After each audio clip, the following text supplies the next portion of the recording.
Well, it's Thursday, February 12th, 2026. I'm Brittany Noble, and here's what's coming up on the breakdown.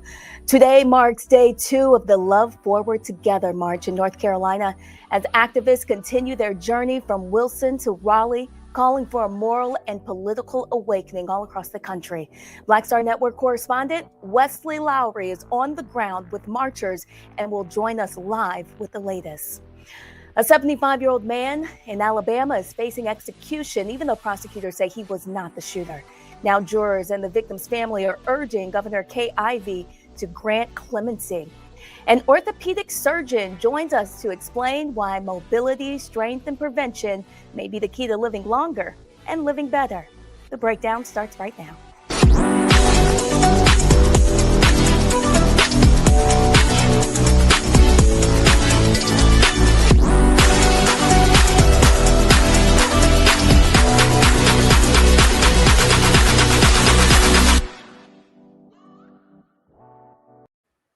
Well, the House has narrowly passed the Save America Act, and the bill is now headed to the Senate. The sweeping elections measure would significantly reshape voting rules nationwide. The legislation passed Wednesday by a 218 to 213 vote, with Republicans unanimously in favor. Texas Congressman Henry Culler was the only Democrat to support the bill. If enacted, the Save America Act would require Americans to provide documentary proof of U.S. citizenship in order to register to vote in federal elections. The bill would also mandate photo identification for in-person voting and tighten rules surrounding the mail-in ballots. House Minority Leader Hakeem Jeffries criticized this legislation, saying it was designed to suppress voter turnout rather than protect election integrity. Well, the Trump administration says it's ending its immigration crackdown in Minneapolis. Border Czar Tom Homan announced the administration is shutting down Operation Metro Surge, a federal immigration enforcement effort that brought roughly 3,000 immigration agents into the Minneapolis area. That's nearly 5 times the size of the city's police force. Homan said the operation is ending due to what he called successful enforcement efforts in coordination with local law enforcement. This announcement comes just weeks after federal authorities shot and killed 2 U.S. citizens during enforcement activity. The Department of Homeland Security says more than 4,000 undocumented immigrants have been apprehended since the operation began in November. The survivors and victims' families of a racist mass shooting will get $1.75 million from Mean Arms. That's a Georgia gun accessory maker. That shooting killed 10 Black people at a Tops Friendly Market in Buffalo, New York back in 2022. The settlement also comes with the halt of selling the device in New York. The lawsuit filed by New York Attorney General Letitia James covers claims from various victims' families and survivors at the supermarket. They also reached agreements to resolve their own separate suits against the gunman, Peyton Grendon's family, and a Vintage Firearms LLC gun seller. The claims against Mean Arms focus on an item that locks a magazine onto a rifle. The lock is supposed to keep people from swapping high-capacity magazines, which are illegal in New York. A 75-year-old man in Alabama is facing execution, even though the state admits he did not commit the killing. Charles Sonny Burton has been on death row for more than 30 years for his role in the 1991 AutoZone robbery in Talladega, where customer Doug Battle was shot and killed. Prosecutors say Burton was outside the store when the shooting happened. The gunman, Derek DeBruce, later had his death sentence reduced to life in prison, but Burton remains on death row. Now, Alabama Supreme Court has cleared the way for Burton to be executed by nitrogen gas. Battle's daughter and several jurors are urging Governor Kay Ivey to grant clemency, calling the case a major question of fairness and justice.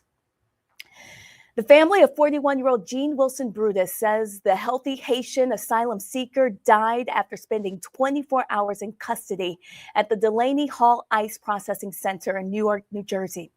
In a news release, U.S. Immigration and Customs Enforcement described Brutus as a 41-year-old criminal illegal alien from Haiti. The agency says he passed away on December 12th from suspected natural causes. Brutus's family disputes that characterization and says he was in good health before being detained. The detention facility where Brutus was held has faced criticism in the past over conditions for detainees. Cory Booker publicly called out the center last year on Facebook over concerns about the detainee treatment. And the Trump administration is terminating $600 million in CDC grants for HIV and STD prevention programs, as well as HIV surveillance. A Department of Health and Human Services spokesman told ABC News that the cuts will impact funding in California, Colorado, Illinois, and Minnesota, saying the grants are ending because they do not reflect agency priorities. The terminations include funding for HIV surveillance in Los Angeles County, expanded access to PrEP for Black cisgender women, and STD research efforts in the city of Chicago. The cuts are raising concerns, especially since President Trump launched a federal initiative in 2019 aimed at ending the HIV epidemic in the United States by 2030. Gene Simmons has strong opinions about who belongs in the Rock and Roll Hall of Fame. The Kiss rocker is not backing down from his beliefs that the organization should not induct hip-hop stars. His group was inducted in 2014, 2 years after Ice Cube earned a spot in the institution as part of the rap group NWA. Well, the singer says the genre doesn't speak language. He made the comments on Legends and Leaders podcast, explaining that he thinks critics and official musical institutions can't be trusted to determine a band or artist's relevance when he brought up the Rock Hall as an example. Simmons went on to say he mentioned this many times in print and even briefly stated he's not from the ghetto. It's not my music. I don't come from the ghetto. It doesn't speak my language. And I said in print many times, hip hop does not belong in the Rock and Roll Hall of Fame, nor does opera, symphony orchestras. How come the New York Philharmonic doesn't get the Rock and Roll? Because it's called the Rock and Roll Hall of Fame. But he shot back and said, no, it's the spirit of rock. Okay, fine. So Ice Cube and Grandmaster Flash and all these guys are in the Rock and Roll Hall of Fame.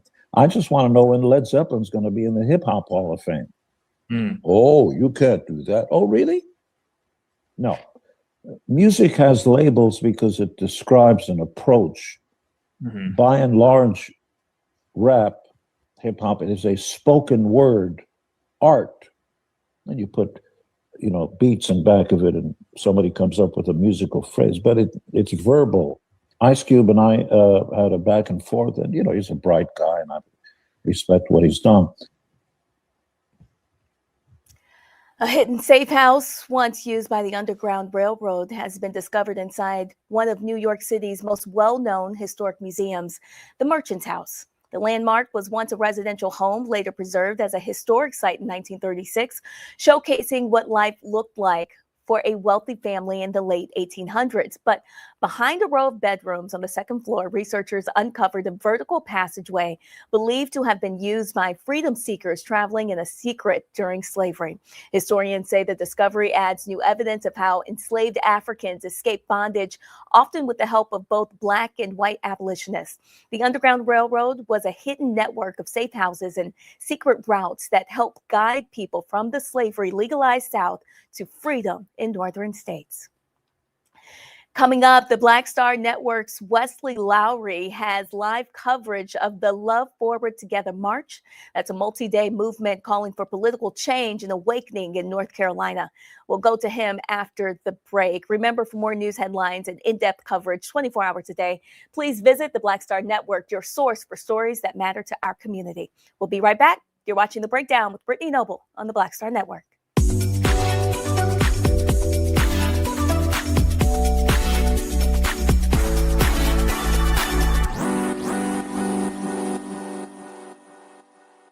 With medicine and science under attack, I want to keep you and your family informed and healthy. I'm Dr. Ebony Hilton, and I knew at the age of 8 that I wanted to be a doctor. So I studied hard and became the first African-American female anesthesiologist hired at the Medical University of South Carolina since its opening in 1824. And I always say I was made into a doctor, but I was born to be a mom. And as a new mom, wife, sister, daughter, and friend, I understand how frightening a medical crisis can be. I care for individuals on some of the worst days of their lives, and it's my mission to provide you with a safe space to gain clarity on issues affecting your mind, body, and soul. I recognize that there are health disparities, particularly as it pertains to race, and I want to help bridge the gap between you and your healthcare providers. Join me every Thursday for Second Opinion on the Black Star Network. where each week I'll invite experts from various medical fields to share the latest health news. We'll discuss topics such as the vaccine debate, mental and sexual health, medical bias, infertility, menopause, andropause, nutrition, and aging. Together with my medical colleagues, we aim to provide you with a second opinion. Don't miss it, Thursdays only on the Black Star Network.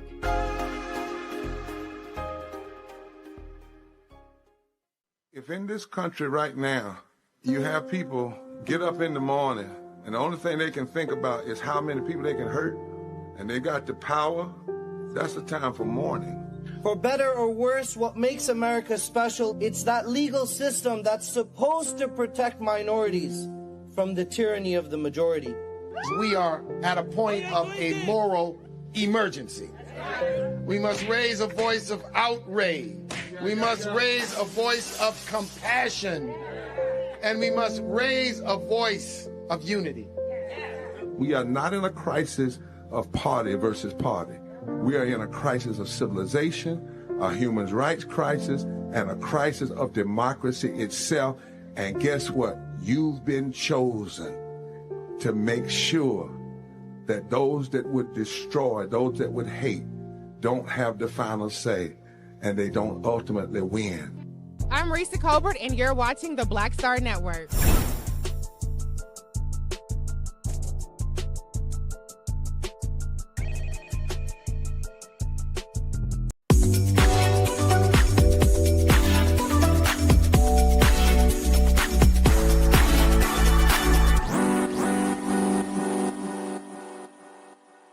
They said the quiet part out loud. Black votes are a threat, so they erased them. After the Supreme Court gutted the Voting Rights Act in 2013, Republican legislatures moved fast. New voter ID laws, polling place shutdowns, purges of black voters from the rolls. Trump's Justice Department didn't stop it, they joined in. In 2018, his DOJ backed Ohio's voter purge system, a scheme that disproportionately erased black voters. Their goal, erase black votes and political power. Yeah, that happened. These are the kinds of stories that we cover every day on Roland Martin Unfiltered. Subscribe on YouTube and download the Black Star Network app. Support fact-based independent journalism that centers African Americans and the issues that matter to our community.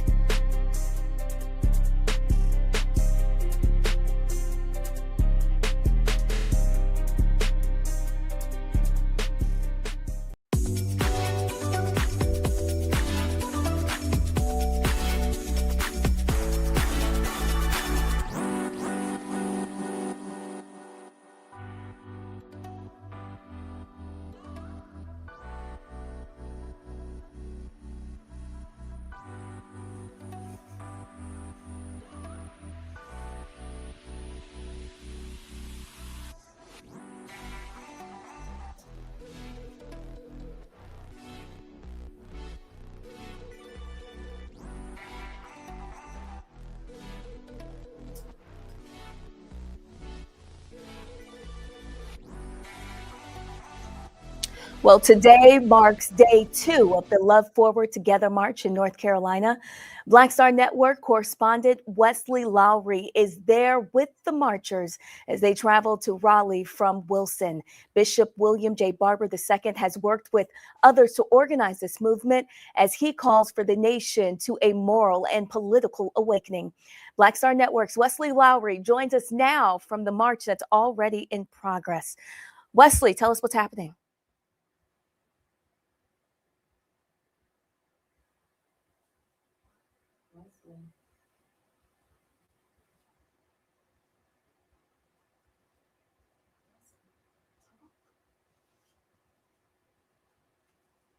Well, as we can see, the march there is already underway. I can hear Wesley a little bit now. Can you hear me, Wesley? Barely can hear you, but here we are. You know, that's live television. We're here in the back of the march. We're about half of the way, actually more than half of the way to Raleigh now, coming from Wilson, where we've been marching for 2 days with Reverend Barber and others. And tell me a little bit more about this morning and what's taken place. You asked me to tell you about this morning? Yes. Okay, excellent. Sorry about that. I'm having some trouble hearing you. As you can see, I don't have any headphones in. Doing it live. We're out here in the middle of nowhere, which is great. But it's been a good morning. We started out with about a few hundred people. Started moving from the east to the west. Again, this is a rally and a march that is in response to the Republican efforts to redistrict here in North Carolina. We know that those are ordered by Donald Trump in states like North Carolina, Indiana, Ohio, Texas, in order to strengthen the Republicans' very narrow hold in the House of Representatives. Now, Reverend Barber, other civil rights leaders across the country have responded to that. And so what we're seeing here is clergy members. We're seeing members of the community, some folks who've come in from other states who have responded to these calls and have showed up demanding something different. And so what we're going to see is we're going to continue marching for another maybe hour today. Then tomorrow, there's going to finish the march to Raleigh. And then on Saturday, there's going to be a big rally and conversation where Reverend Barber and others are going to give a call to action where they ask for people to continue demonstrating and resisting what have been the Trump administration's efforts to disenfranchise Black voters. And Wesley, are you finding that more people are joining you on this march? I know you've been there since yesterday. Of course, and so we are seeing people who are joining in. We're seeing people who are sometimes coming in from outside, folks who are joining from their homes or from local businesses, people who are driving to different points on the march and joining in, driving in. So it's been excellent. It's been great. But yes, we're seeing momentum picking up day over day. What's the bishop's idea about how this is taking place so far? I mean, is this what he wanted? Sure, of course. I mean, what we've seen and what we've heard Bishop Walker say is that we have, what we've heard him say is that we have to respond not just with resistance, but with vision. That people have to, whether it be activists, whether it be residents, whether it be politicians, we have to respond by laying out not just what we're resisting, but rather what we want to see happen. And so what we've seen here as we drive through what are rural parts of North Carolina is we are seeing people who are coming out of their homes, who are joining in from the rallies, and who are seeing this as a mobilization. And so like I said, it is, don't want to overstate it. We're not talking about thousands of people, but not today. But we remember that here in North Carolina, Reverend Barber held the Moral Mondays protest back in 2014. Started with 17 people, and by the end had as many as 80,000 people. I know you met with some people earlier this morning. You actually interviewed them as they were walking. Tell me a little bit about the people you talked with and what their thoughts are. Of course. Well, we talked to some folks who are longtime North Carolina residents, who are longtime North Carolina residents who said that they want to leave a better state and a better country for their grandchildren and children. We talked to some people who've come in from out of town who said they wanted to rally around what's happening here with regard to redistricting. And then, of course, we've talked to some young people, folks who have been moved and want to find a way to channel their political energy into action.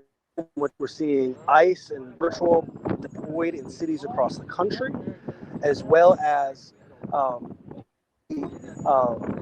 when we have calls from clergy, folks to take the streets and, of course, to register for votes. Now, all of this here in North Carolina is linked to the beginning of early vote registration and early voting, right? And so we see additional mobilization in part because of the call to action.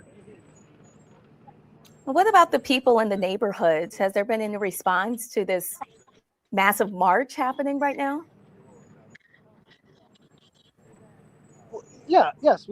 As I said, we've seen some people who are coming out of their homes. We passed a few elementary schools and houses of worship in which people have come out. Of course, sometimes as we on 2-lane roads, 4-lane roads are passing people. Sometimes there are folks honking, waving. Now, you never know, right? As you know, some of the people you're going to be passing in this might just be coming to spectate, pulling their phones out to see what's happening. You never know their or not. But it is very clear as we work our way through these parts of Carolina that this is drawing attention and is mobilizing people as well. And tell us a little bit more about the Mass People's Assembly on Valentine's Day. For those people that may want to participate in the event, what can you tell us about it? I'm sorry, can you repeat that? Yeah, tell us a little bit more about the event. This is all leading up to the Mass People's Assembly on February 14th. For those people at home that may want to participate in it, can you tell us a little bit more about what it may be like? Absolutely. Thank you, Brittany. And like I said, apologies for when I'm not here. And we're moving. We're rural North Carolina.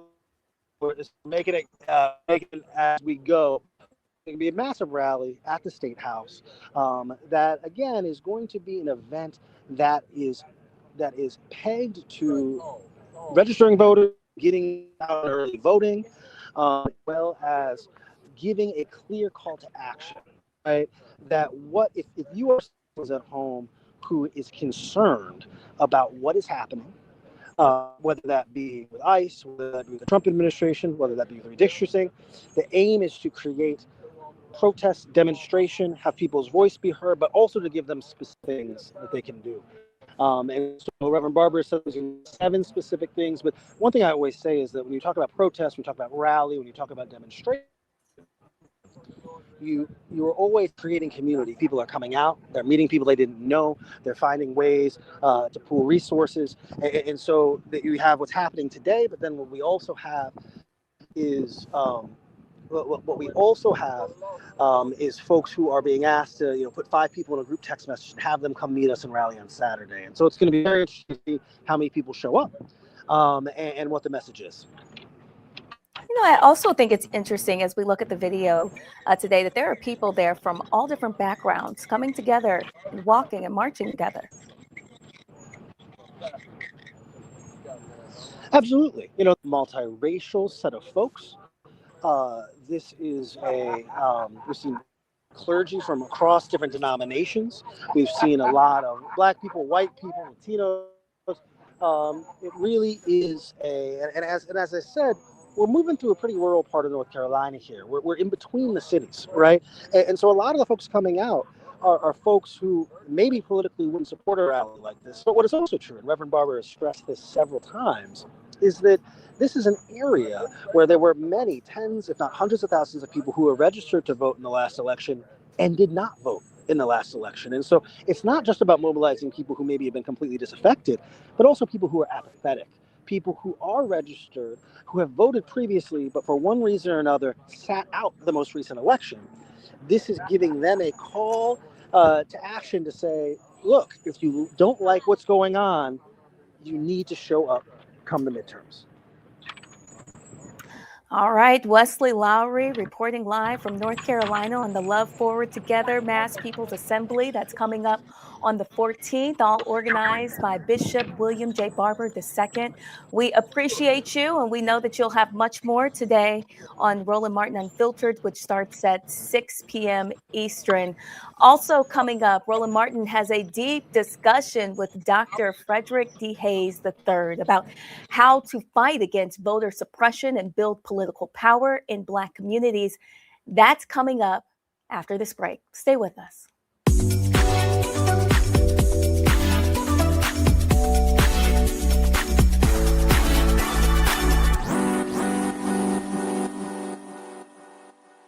They said the quiet part out loud. Black votes are a threat, so they erased them. After the Supreme Court gutted the Voting Rights Act in 2013, Republican legislatures moved fast. New voter ID laws, polling place shutdowns, purges of Black voters from the rolls. Trump's Justice Department didn't stop it, they joined in. In 2018, his DOJ backed Ohio's voter purge system, a scheme that disproportionately erased Black voters. Their goal, erase Black votes and political power. Yeah, that happened. These are the kinds of stories that we cover every day on Roland Martin Unfiltered. Subscribe on YouTube and download the Black Star Network app. support fact-based independent journalism that centers African Americans and the issues that matter to our community.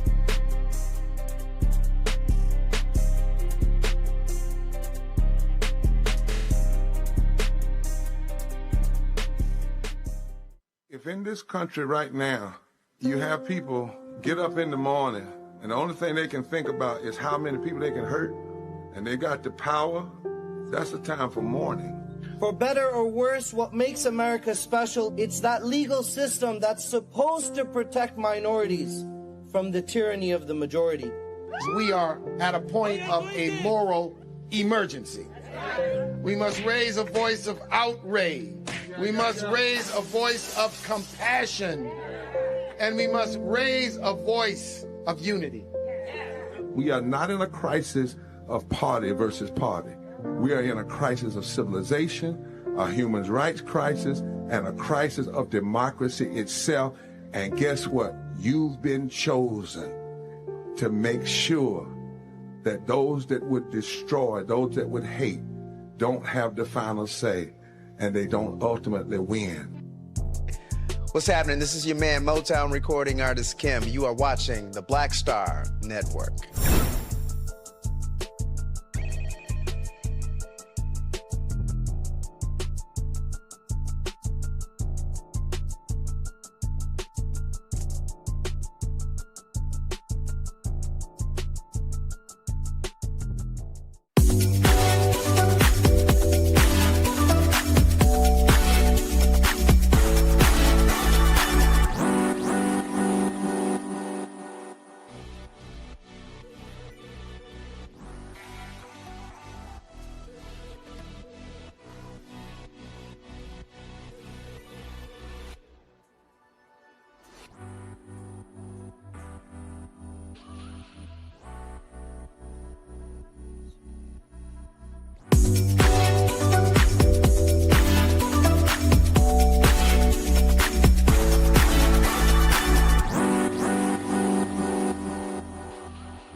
Today in our Black and Missing segment, family members of Aisha Prather are asking for your help. They say she's been gone since April 16, 2019. Witnesses say she was last seen at 6:45 a.m. when she left her Tilford Court home in Maryland. They say she got into a white Toyota sedan with Maryland temporary tags. Her family has not been able to contact her since that time. The Prather family reports that she functions at a middle school level, and police and her family are concerned for her welfare. Prather was last seen wearing a black jacket over a multicolored shirt and black leggings. If you have any information, please contact the Montgomery County Police at 301-279-8000. Well, in case you missed it on Roland Martin Unfiltered, Roland talks with Dallas, Texas Friendship West Baptist Church senior pastor, Dr. Frederick D. Haynes III, about how to strategically fight voter suppression, build political power, and build Black communities. Bring in Reverend Dr. Frederick D. Haynes III right now. We're going to talk to him about this Pew study, but this is what I'm talking about. Okay, when I was here in the Dallas-Fort Worth area, I was in Dallas a few weeks ago, giving the MLK speech for the city of Dallas. Pastor Haynes, I saw on y'all social media there was a teach-in, an MLK teach-in, and they were laying out their action to register folks, to activate voters, to have Freedom Summer. There was a QR code. There was a whole and all these things were happening. And so what Cody just said, to me, here's what should be happening. Should be the alphas, the deltas, the AKs, the kappas, the sigmas, the iotas, the zetas, the omegas, Prince Hall, Mason, all these groups. There should be a calendar, and it should be, here are these town halls that are happening across the state. This is where they're having something this week, and then this week, and then this week. This is what's happening in the whole month of February, then the whole month of March, then the whole month of April. Next month, March 7th, everybody's going to be going to Selma to recreate the walk across the Edmonds-Pettus Bridge. I'm not interested in recreating a march. I'm interested in recreating the turnout. And I just think that, you take churches. I had a pastor, Pastor McKissick, when I had the NAN conference last year, he said, hey, we're having this session the black church in the age of Trump. I said, man, the hell with that topic. I said, NAN should be focused on mobilizing and organizing black preachers in Eastern North Carolina to win that Senate seat. And the same should be happening all across rural Georgia. I just think that we just have way too much. We have great organizations, churches and groups, but they simply are not organized and mobilizing properly. And it's just lots of conversation, but it's not clear, concise work. Roland, you own it. And since you referenced when you were in Dallas preaching, because I need to emphasize you preached for the MLK celebration, one of the things you said that I hope we heard, as a matter of fact, I've been preaching it ever since, you quoted from the book of Nehemiah. And for me, you used the metaphor of Nehemiah building and battling.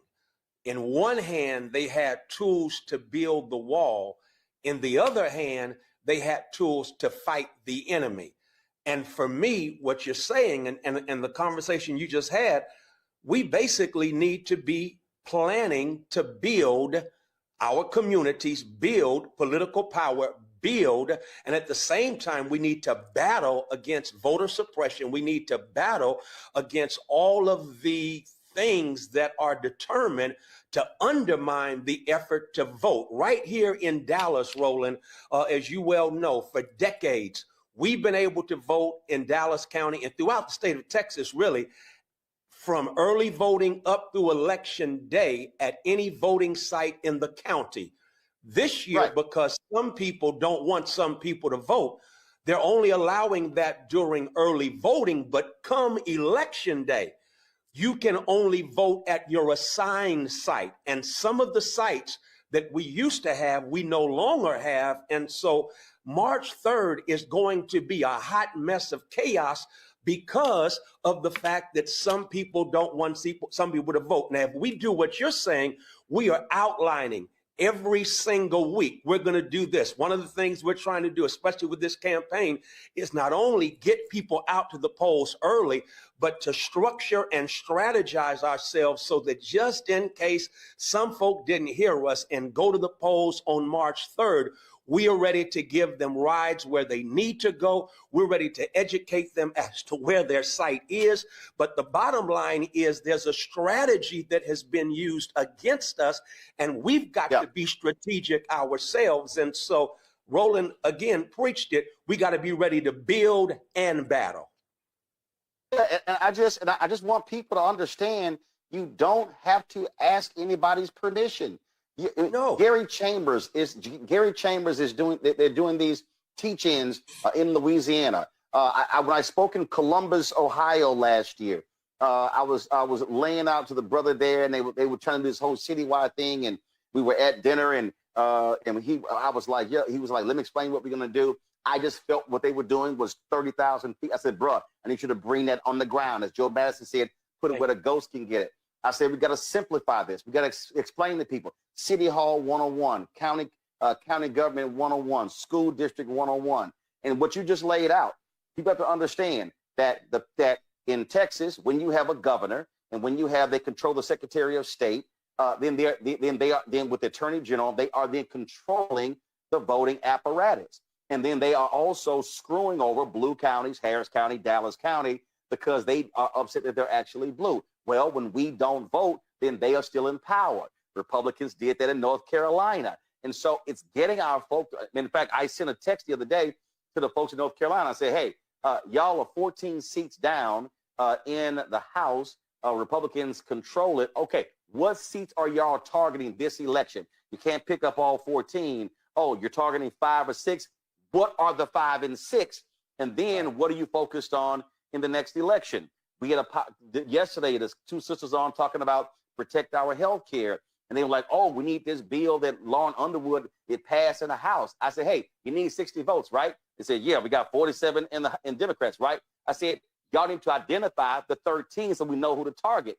See, I'm tired of us just having this macro sort of strategy. What I am saying is it has to be a micro, a targeted strategy. We need to pick off that person, that person, that person. We need to take this person out of office, this person out of office, this person out of office, and target our resources and time and energy to doing that, as opposed to this general, hey, get out the vote, we hope you show up. Right, no question. And a matter of fact, I had a conversation earlier today with Jennifer Jones Austin, and so we were discussing something in an upcoming conference they want us to do.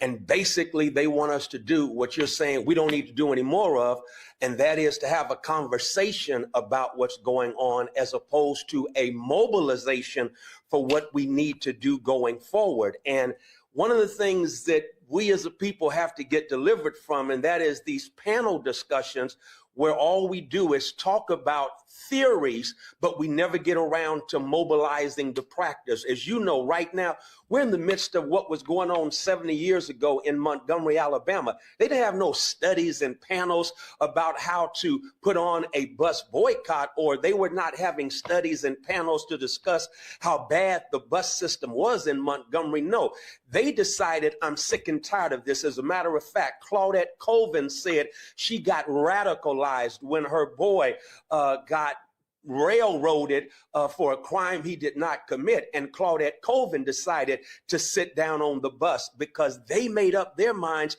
to organize and mobilize. And so Black churches organized and mobilized.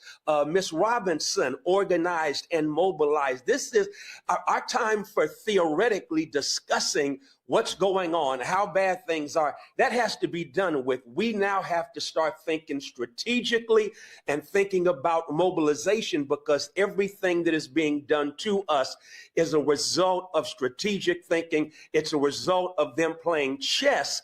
And we ain't even on the board, let alone trying to play checkers. So in a real sense, it's very important that we begin to do, as you said, and that is target certain seats. And as we target those seats, and I'm not just talking about federal level, I'm talking about at the state level, I'm talking about at the county and the city level, we have to begin to target seats and then groom and grow leadership that is going to be accountable to the community, because they've been connected with the community. We should already be thinking about, in Texas, 2027 and the legislative session that they are going to have in Austin, 2028. We got to be thinking about 2030. When the Tea Party lost in 2008, while we were partying, they were planning, and that's how they took over redistricting in 2010. It's all about strategically thinking ahead and planning as a result. When you talk, so you are seeking congressional seat. The primary is March 3rd. And if there is a preacher listening, here's the first thing. If you are a preacher in Dallas, Grand Prairie, Fort Worth, because they changed the map, and what used to be the 30th Congressional District, it now extends across those three areas, correct? Yeah, for real. I mean, Cedar Hill, Glen Heights, I mean, Mansfield, it's just crazy. And they took away the economic engines downtown, Love Field, the hospital district, all of that is gone now. And so we have to basically recognize that south of 30 is where District 30 is. So if you're a church, if you're a preacher, a church leader, this is the first thing you got to do. Where is your church located? Which congressional district? Then what you should be saying is the precinct that where you're located. And let me help as many preachers as possible who forget. Surveying the people is biblical. Thank you. Let me say it again. Surveying the people is biblical. If you think I'm lying, just go look up Gideon. And so the point here is, what the church should be saying is, okay, where are we located? What precinct are we in? And that church can go to the Board of Elections and pull the data and say, oh, these are the number of registered voters in this precinct. This how many people voted in the last election. So what I'm trying to say to a church, I don't need you going across the city. If multiple churches can be focused on going door to door, and you don't need permission in your precinct, Imagine what happens if that is replicated across 100 precincts. Yeah. Then all of a sudden, so they don't have to call your campaign. They don't have to call Congresswoman Jasmine Crockett's campaign. The church could do it themselves and say, hey, we want to make sure if the voter registration deadline for the primary is passed, should be telling them early voting is starting. And then towards the election, use that exact same model to say our church will have X number of cars and vans available. So if you need a ride, call this number or text this number. We'll take you to the polls. Again, you don't even have to call the campaign. You can organize it yourself. You can organize it yourself. And then, Ro, I want to add this to it, and that is because they're trying to be so slick in the state, we have to stay on top of up until the very last minute where the precincts are, where the voting locations are. That's what we're doing here. And then making sure, if we do it right, that we line up, look at our voter, not our voter roll, but our membership roster, and then line it up with their addresses and their voting precincts and their voting locations, and then make sure that they can use the church as that one-stop resource. This is where I need to go if I wait until March 3rd, but this is where I can go within the confines of the county where I live if I go ahead and vote early. And again, every one of my colleagues, I hope we're pushing every voter to vote early.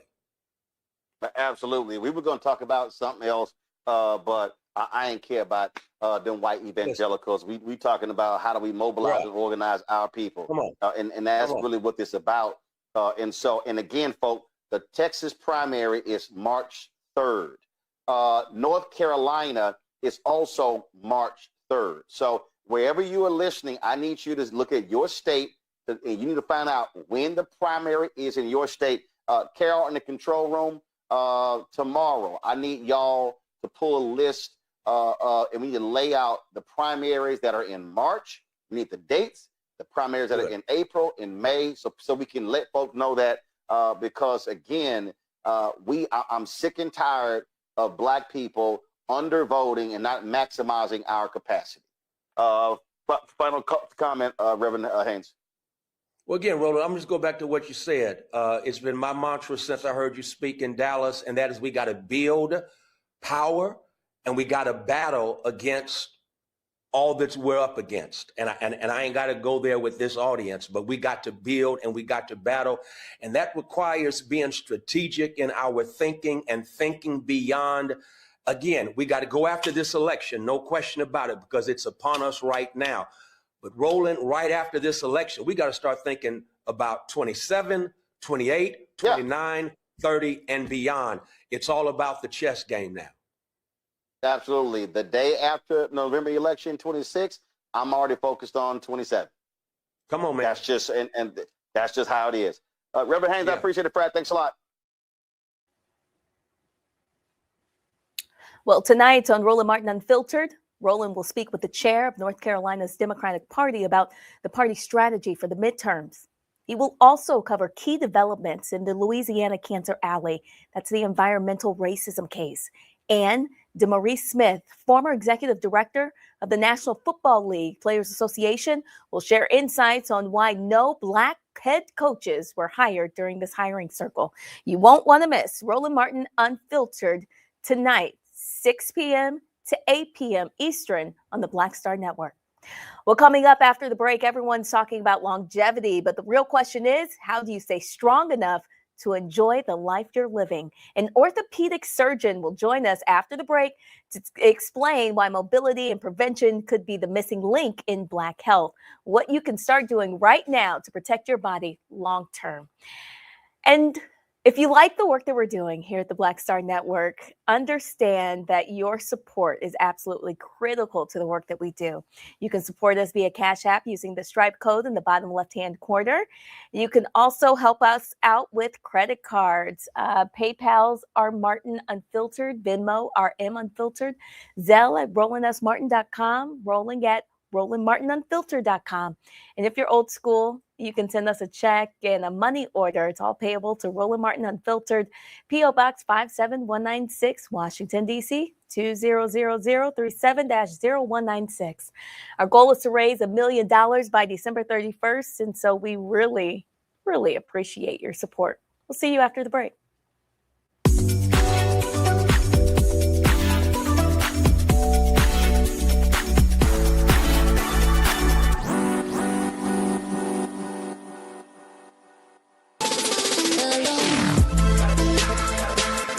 Hey y'all, welcome to The Other Side of Change, only on the Black Star Network and hosted by myself, Rhea Baker, and my good sis, Jamira Burley.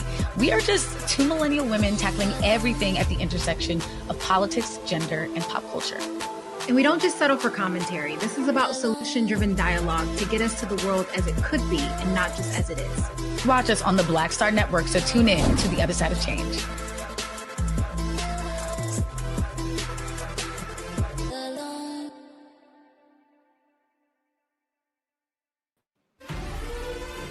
Violent white supremacy is, quote, the most persistent and lethal threat in the homeland. The greatest terrorist threat to the homeland is the homegrown violence stream, including hate crime committed on behalf of some kind of white supremacist ideology. They are coming after everything in Black America. MAGA and Donald Trump are specifically targeting Black America. They are going after the money.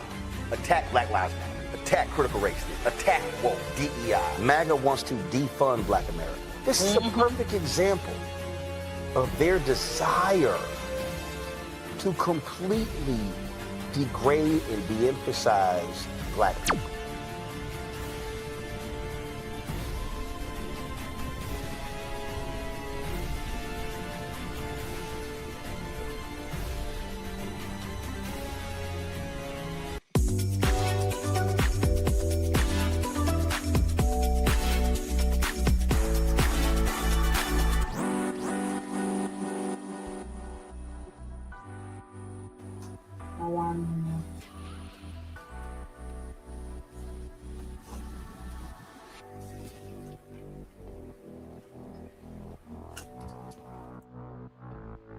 Yeah, that's fine.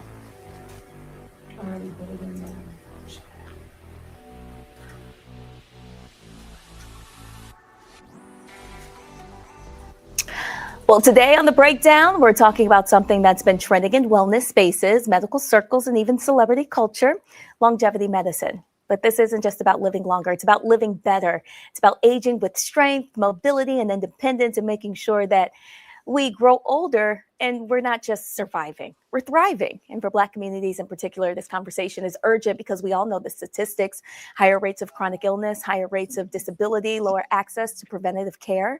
And too often we're not introduced to longevity until after the damage has already been done. So that's why we're bringing Dr. Brian Nwanunu, an orthopedic surgeon, into the conversation. He works directly with patients that are navigating pain, mobility challenges, and he understands the long-term impact of aging, and he's also part of a growing movement focused on prevention and longevity-based care. Doctor, thank you so much for joining us here on The Breakdown. I think there may be a slight audio issue because I cannot hear you. Oh, It just went out. man. I don't Did it know if you really? can hear me.